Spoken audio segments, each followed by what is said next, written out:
बिस्मिल्लाहिर्रहमानिर्रहीम, अस्सलाम वालेकुम। मैं असदुल्ला खान हूँ। मोहसिन नकवी साहब को निगरान वज़ीर आला बनाने का फैसला बहुत पहले ही हो चुका था और इसके लिए मंसूबा बिल्कुल तैयार था।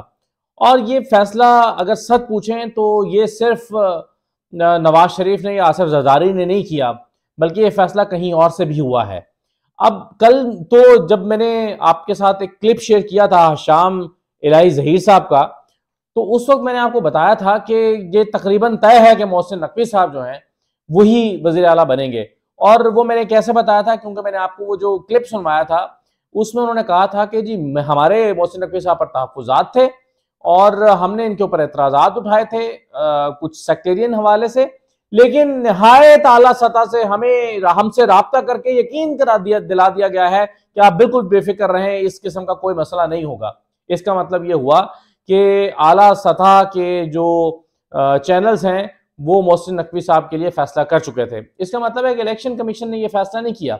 ये फैसला इलेक्शन कमीशन का नहीं है। इलेक्शन कमीशन तो बस दिखावे के लिए बैठा, मीटिंग की और फिर बता दिया मोहसिन नकवी साहब जो हैं। मोहसिन नकवी साहब लंबी लंबी सेटिंग्स करते रहे हैं।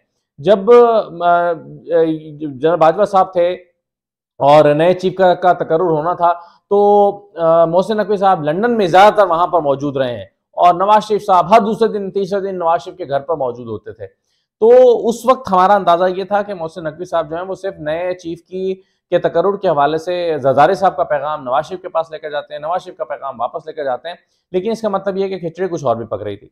अच्छा, दूसरा जो मैंने ये कहा कि ये फैसला तो पहले ही दिन हो गया था कि मोहसिन नकवी को वज़ीर आला बनाना है। क्यों? देखें, आप इसको जरा गेम को समझें। जब पीटीआई ने अपने नाम दिए थे तो उस वक्त पीएमएलए ने कहा था कि हमें ये नाम अच्छे नाम है, हमें इन पे एतराज नहीं है। और वाकई इनमें से कम दो नाम ऐसे थे जिन पर एतराज नून लीग को नहीं हो सकता था। लेकिन क्या हुआ कि इसके बावजूद नून लीग ने अपने नाम दिए, एक मोहसिन नकवी साहब का दिया और दूसरा तो बिल्कुल ही टोटल पूरा किया ना, अपने मिनिस्टर का नाम डाल दिया। अब आहद चीमा साहब जो है वज़ीर आज़म के मुआविन खुसूसी हैं, वो शरीफ फैमिली के को अक्यूज रहे हैं, नैब के उन पर केसेस रहे हैं और कौन नहीं जानता कि उनका कितना करीबी ताल्लुक है, और वो मौजूदा मिनिस्टर हैं।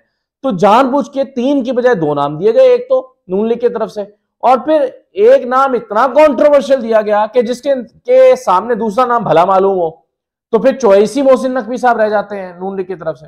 अब मोहसिन नकवी साहब जो है उनका नाम जो है इलेक्शन कमीशन के पास लाना भी एक स्ट्रैटेजी थी। यानी पहले ही दिन नून लीग ने ये कह दिया था कि हम जो है वो मुशावरत का हिस्सा नहीं बनेंगे। पहले ये कह दिया मुशावरत का हिस्सा नहीं बनेंगे। फिर वो एक कमेटी बनी, उस कमेटी में भी डिस्कशंस नहीं हुई, उस कमेटी में भी कोई, यानी नून लीग और पीडीएम की तरफ से कोई ऐसी संजीदा कोशिश नहीं हुई जिसके नतीजे में हम ये कहें कि इन्होंने किसी नाम पर इत्तेफाक करने की कोशिश की है या डायलॉग किया है। यानी पहले ही दिन से ये इंटेंशन क्लियर थी कि फैसला इलेक्शन कमीशन में जाके होना है। तो ये प्लान बनाया ही ऐसे गया था कि हम नाम देंगे, एक नाम इंतहाई कंट्रोवर्शियल दे देंगे, उसके सामने ये नाम जो है वो भला महसूस होगा। ये होते होते जब चीजें जाएंगी इलेक्शन कमीशन के पास, तो इलेक्शन कमीशन तो फिर है ही घर का बच्चा, तो इलेक्शन कमीशन को तो जो कहा जाएगा वो करेगा। अब इलेक्शन कमीशन को नवाज शरीफ ने कहा है, आसिफ जरदारी ने कहा है या उन्होंने कहा है, ये जिसने भी कहा है, इलेक्शन कमीशन इसको इनकार नहीं कर सकता था और मोहसिन नकवी साहब का नाम आ गया। कल मैंने आपको यह भी बता दिया था कि उनको पहले से सिक्योरिटी मिलना शुरू हो गई है और आसार नजर आना शुरू हो गए थे कि मोहसिन नकवी ही वज़ीर आला, निगरान वज़ीर आला होंगे और वो इलेक्शन कराएंगे। इसमें एक पैगाम और भी है। देखिए, अगर तो वाकई 3 महीने में इलेक्शन होने थे तो फिर तो या होने हैं तो फिर तो जो ब्यूरोक्रेट्स का नाम दिए गए थे वो ज्यादा मौसर नाम थे। लेकिन इस नाम के सामने से ऐसा लगता है कि नून लीग ये भी सोच रही है और एस्टैब्लिशमेंट भी कि अगर इसको बुरी हुकूमत को लंबा करना पड़ता है, 6 महीने तक ले जाना पड़ता है, तो ऐसे में फिर एक ब्यूरोक्रेट के ऊपर नहीं डाला जा सकता, फिर तो 100% अपना बंदा होना चाहिए।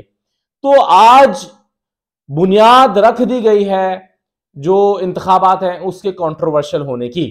मैं नहीं कह रहा कि मोहसिन नकवी धांधली करेंगे या मोहसिन नकवी ऐसा करेंगे जिसके नतीजे में बहुत शोर शराबा होगा, मैं ये नहीं कह रहा, लेकिन मैं ये कह रहा हूं कि एक जवाब जरूर आ गया है लोगों के पास कि वो ये कहें कि जी धांधली हुई है और एक ऐसा बंदा लगाया गया जो पार्टी है। अब इसमें कौन नहीं जानता कि जो मोहसिन नकवी साहब का चैनल है वो तहरीक इंसाफ के हवाले से क्या मौक़िफ़ रखता है, कैसी खबरें चलाता है और आसिफ जरदारी और नून लीग से उन्होंने क्या बेनिफिट्स लिए हैं और किस किस मद में लिए हैं।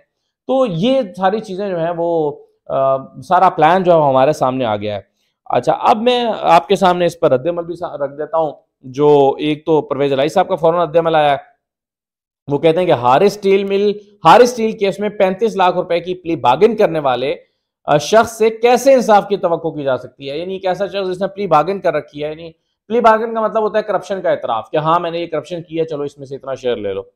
मेरा करीब तरीन रिश्तेदार कैसे निगरान वज़ीर आला हो सकता है। इलेक्शन कमीशन का मुतनाज़ फैसला हर उसूल और ज़ाब्ते की खिलाफ वर्जी है। इलेक्शन कमीशन के इस फैसले के खिलाफ हम सुप्रीम कोर्ट जा रहे हैं और सुप्रीम कोर्ट में जाने का ऐलान जो है वो फवाद चौधरी साहब ने भी किया है। जरा ये भी सुन लें कि फवाद चौधरी साहब जो है वो क्या कह रहे हैं। बतौर निगरान वज़ीर आला पंजाब तकरीरी को मुस्तरद करते हैं। ये इलेक्शन कमीशन ऑफ पाकिस्तान ने कभी पाकिस्तान को मायूस नहीं किया। हमेशा नून लीग की और पीपल्स पार्टी की सब्सिडरी के तौर के ऊपर इन्होंने फैसले सुनाए हैं। सुल्तान सिकंदर राजा और उनके हमनवा जो हैं उन्होंने पहले दिन से कहा जा रहा था मोहसिन नकवी वज़ीर आला होंगे, क्योंकि मोहसिन नकवी को ये टास्क दिया गया है या तो पंजाब में आप इलेक्शन ही नहीं होने दें, और अगर होने हैं तो इतनी धांधली हो कि तरीके इंसाफ का रास्ता रुक सके। मैं मोहसिन नकवी की तकरीर को हम अदालतों में चैलेंज करेंगे, लेकिन सच्ची बात तो ये है कि इदारों से अवाम का एतमाद उठता जा रहा है, उठ ही चुका है, और अवाम को एक फैसला कुन तहरीक के लिए सड़कों पे आना होगा। और इमरान खान की सरबराही में, इमरान खान की क़यादत में पाकिस्तान की अवाम पाकिस्तान के फैसले खुद करेंगे। हम बंद कमरों में होने वाली इन साजिशों को नाकाम बनाएंगे और इंशाअल्लाह ताला पाकिस्तान के अवाम ये फैसले करेंगे। मोहसिन नकवी हो या जो बाकी इस वक्त परवरदा लगाए गए हैं, इनकी कोई हैसियत नहीं है, ये कठपुतलियां हैं, और कठपुतलियां जो है वो उस वक्त तक ही तमाशा दिखा सकती है जब तक उनको नचाने वाले लोग मौजूद हों। इंशाअल्लाह पाकिस्तान की अवाम एक समुंदर की तरह निकलेंगे और इन तमाम कठपुतलियों को बहा कर ले जाएंगे। फवाद चौधरी साहब ने आखिरी बात सख्त की है। उन्होंने कहा कि ये कठपुतलियां हैं और उनको नचाने वाले लोग मौजूद हैं। पता नहीं किसकी तरफ उनका इशारा है। और वो कह रहे हैं कि हम इसको चैलेंज करने के लिए जा रहे हैं। अब मुझे नहीं पता कि अदालत में जाएगा तो अदालत कहेगी कि जी ये तो इलेक्शन कमीशन का इख्तियार है। जब उनके पास नाम आ गए तो आईनी कानूनी तौर पर उन्होंने फैसला किया, अब उसको किस बुनियाद पर चैलेंज करेंगे मुझे नहीं पता कि इसका क्या नतीजा निकलेगा। लेकिन बहरहाल इतनी जल्दी में है कि अभी मैं खबरें देख रहा था कि मोहसिन नकवी साहब जो हैं वो फौरी तौर पर हलफ उठाने के लिए रवाना हो गए हैं गवर्नर हाउस। तो ये बहरहाल मंसूबा जिस तरह बनाया गया, जिसने बनाया, और पहले दिन से ही प्लान तय था कि इसको इलेक्शन कमीशन के पास ले जाया जाएगा और इलेक्शन कमीशन आखिरी लम्हे में जाकर मोहसिन नकवी साहब का नाम फाइनल कर देगी। हालांकि मोहसिन नकवी साहब अगर आप उनके किरदार पर सवाल ना भी उठाएं तो भी वो एक जानिबदार शख्स मालूम होंगे, क्योंकि उनका एक वाज़ेह तौर पर एक ताल्लुक जो है वो दो पार्टीज़ के साथ मौजूद है और वो कैसे अपनी न्यूट्रलिटी को जो है बरकरार रख सकेंगे। इससे एक बात और भी साबित होती है कि जिन्होंने फैसले करने हैं उनको अपनी क्रेडिबिलिटी की और इस बात की परवाह नहीं है कि उनके बारे में क्या आज कहा जा रहा है। उनको इस बात की परवाह नहीं है, उनको बस ये है कि अपने मकसद के तौर पर अपना प्लान को जो है वो आगे लेकर चलना है। लेकिन मैं समझता हूँ कि इस तरह की जो चीज़ें हैं वो वोटर्स में और अवाम में गम गुस्सा पैदा करेंगे और वो अवाम जो है और तो कुछ कर नहीं सकते, वो अपना सारा गुस्सा जाके फिर बैलेट पेपर के ऊपर निकालते हैं।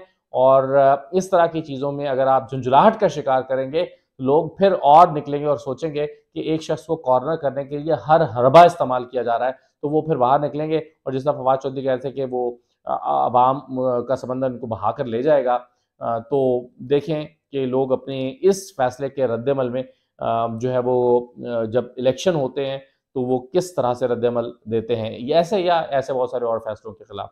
इजाज़त दीजिए, अल्लाह हाफ़िज़।